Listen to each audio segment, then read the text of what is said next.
Just like every tale needs a hero, every story worth telling needs its villain. And though the sport of mixed martial arts has more than a few characters who would stake their claim at filling that role, the Connors, Colbys, and Koscheck's of the world aren't fooling anybody. I'm not coming here today to present an argument or to debate any of you. No, ladies and gentlemen, this is a crash course, one that has its foundation based in concrete evidence. A specially designed scientific education for all of you newbies to the sport of mixed martial arts. Call it an introductory seminar, one that will take your many misconceptions about this game, double-leg them and pound them out for a TKO finish. Water is wet, grass is green, and the undisputed GOAT of mixed martial arts was born under the name Chael P. Sonnen. And by the time he made his octagon debut, the rest was simply a formality. To begin, I'll bring some of Chael's own words to you directly, a quote that he gave to the media in the aftermath of his 5-round destruction of Anderson Silva at UFC 117. With his preparations underway to defend his belt in their rematch 2 years later, the UFC middleweight champion was asked to reflect on his first meeting with the Spider,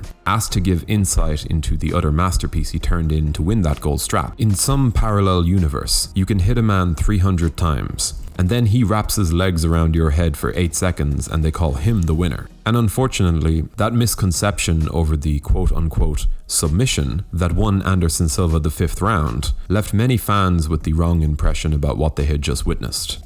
This is the truth. That was a misunderstanding of the rules. And the way I thought it worked was that if you tapped, you lost that round. So I thought what they would do is they go to a judge's decision, they go 4 rounds to 1, and we go home and I'd be the new champion. And if anyone had explained to me that that stops the bout in its entirety, I would not have tapped. It was certainly an impressive triangle choke, don't get me wrong. But if we're going to talk about fighting here, that brought the score total to 4 rounds to 1. And as Sonnen correctly stated, on the mean streets of West Lynn, Oregon, the people would have sufficiently understood what they just saw. And it was one of the, if not the single greatest title-winning performance of all time. People generally, as a counter to this, always seem to bring up the rematch. And well, personally, I don't watch rematches. I've already seen the fight play out. It just seems like a redundant way to spend your time. 5 rounds, 300 strikes absorbed, and a battered and beaten former champion left exposed for the world to see. Yeah, I'd call that pretty conclusive. If the first helping of dinner is that good, is that nutritious and filling, why go back for seconds? And so, with the scalp of one legend now tucked neatly away in his custom-made Ridge wallet, the 185-pound king did what so few champions at the time dared, moving up 20 pounds to cross blades with the young champion of the light heavyweight division, Jon Jones. And though many people pointed to the physical gifts of this budding superstar, his height, his 84-inch reach, his perfect athletic build, many people had also forgotten exactly who it was that he was set to dance with. And as he jumped up in weight, the biggest arms in West Lynn, Oregon just got a little bigger. And though the narrative circulating was that Jon Jones was overlooking Sonnen, seeing him as little more than a big-name opponent, one who realistically posed no threat, rewatch any pre-fight interview from that build-up, and you'll see real terror behind his facade of confidence. Chael wasn't just coming in to win, he was coming in to destroy, to break bones. And sure enough, when fight night came around, the American gangster managed to send Jon Jones straight to the hospital. When you talk about corruption in combat sports, about shady refereeing and promotional intervention, it's usually reserved for conversations relating to the boxing ring. But on April 27, 2013, Dana White and the UFC, in their desperation, were forced to take a real dive down into the depths of dodgy dealings in order to preserve the reputation of one of their biggest cash cows. People try to pass off Jon Jones's broken toe in that fight as nothing more than a freak accident. But let me tell you this, any analyst who has spent even the shortest amount of time in a gym will tell you outright that Chael was fixated on that toe like a hawk,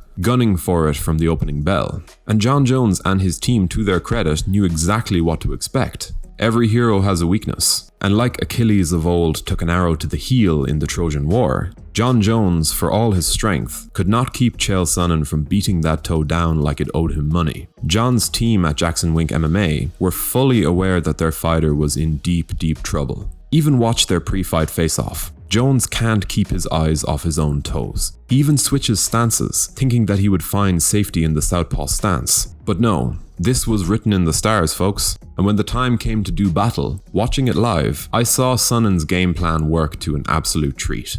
And by the dying embers of the first round, when the treachery of the UFC became clear, as they refused to stop the fight and declare it as a TKO due to the deformity that Chael had imparted on his opponent, I'd seen enough. I turned that TV off immediately and refused to watch the rest of the fight.